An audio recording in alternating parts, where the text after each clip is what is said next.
Сайн байцгаана уу? Намайг Уран чимгийн улаан хүүхэн гэдэг боловсролын салбарт 21 жил ажиллаж байна. За 2003 онд Орон аймгийн багшийн коллежийг бага анги монгол хэлний багш мэргэжлэр төгссөн.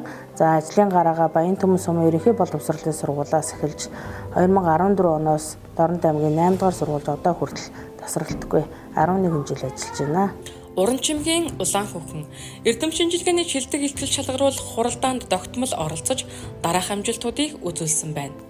Суралцагчийн сурлагын үнэлгээ сэдвээр сургуульд авах 2 дугаар байр, багшийн судалгаа хүүхдийн хөгжил төлөвчлөлт нөлөөлөх сэдвээр 1 дугаар байр, багш суралцагчийн харилцаа сэдвээр сургуульд авах 2 дугаар байр, хүүхдийг хамт олноор нь дамжуулан хөгжүүлэх сэдвэд илтгэлээр 2 дугаар байр, эцэг эхийн ухаалаг хэрэглээ хүүхдийн хүмүүжил төлөвшлөлт нөлөөлөх сэдвээр 2 дугаар байр, суралцагчийн ялгаатай байдал үйл ажиллагаа үрдэн сэдвэд илтгэлд 2 дугаар байр, бага боловсролын чанарын шинжилэлт төслийн хүрээнд зохион байгуулсан илтгэлийн уралдаанд захин хичээлийн оролцоонд эцэг эх чухал нөлөө үзүүлэх сэдвээр оролцож 1 дугаар байр, хүүхдийн ялгаатай байдлыг хөгжлийн төлөвлөгөөнд тусах нь уралдаанд 2 дугаар байр, мөн багш улаан хүүхэн багш нарын заах арга зүй ур чадварын шалгуур болдог тэмцээнүүдэд тогтмол амжилттай оролцож ирсэн бөгөөд ур чадварын уралдаанд сургуульд тогтмол эхний байранд шалгарч ирсэн ба бусад 2 дугаар байрыг 3 удаа, 4 дугаар байрыг 1 удаа, 5 дугаар байрыг 1 удаа тус эзэлсэн байна.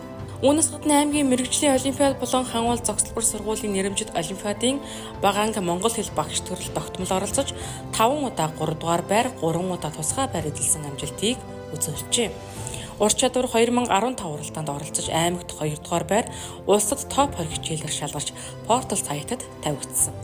Хичээл сургалтын үйл ажиллагаанд оруулсан шинэлэг санаа, багшлах хугацаанд хэрэгжүүлж буй арга зүй, туршлага.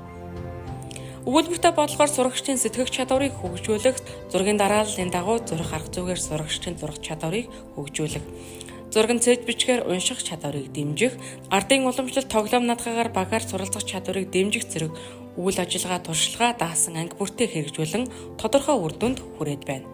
Багшийн ур чадвар сорих дараах уралдаан тэмцээнд оролцож ирлээ.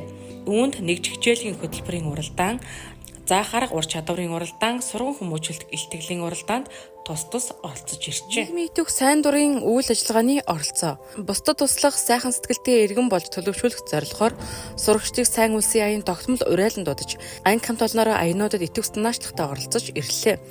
Ангийн дэмжлэг хэрэгтэй 2 сурагчийн гэр бүлд сайн дурын хандивын үйл ажиллагааг анги хамт олон дотроо зохион байгуулсан байна. Эцэг эхтэй хамтран ажилласан байдал. Эцэг эхийн хишиг өдрийг тогтмол зохион байгуулж хэвшлээ. Эцэг эхийн хишиг өдрийн хүрээнд эцэг эх асран хамгаалагчийн төлөөлөл, математик, монгол хэл дүрслэх урлагийн ээлжид хичээлийг зохион байгуулж, үдийн цай хөтөлбөрийн өдөрлөг үйл ажиллагаанд хяналт тавьж ажилладаг байна. За багш миний бие цаашдын зорилгоод тодорхойлон боловсролын салбарт хувь нэмрээ оруулахаар төлөвлөд байна. Эхний ажил маань багшийн хөгжлийн төв түшгэлсэн багшийн туслах кабинеттэй болно. За дараагийн ажил маань болохоор эрүүл зөв давтал хэвшилтэй, бие даан суралцах чадвартай иргэнийг төлөвшүүлэхэд өдөр тутмын үйл ажиллагаагаа нарийн төлөвлөлтөд явуулахаар зорж ажиллаж байна. За 3 дахь ажил маань болохоор мэдээлэл технологийн боловсролын хичээл сургалтын үйл ажиллагаанд түлхүү хэрэглэн 21-р зууны сурагчтай хөл нийлүүлэн ажиллахаар төлөвлөд байна. За 4 дахь ажил маань болохоор номтой нөхрөлийн ажлыг багш сурагч эцэг эхийн дэмжлэгтэйгээр зохион байгуулж номон дуртай хүүхдийн тоог нэмэгдүүлэх зорилго тавиад ажиллаж байна.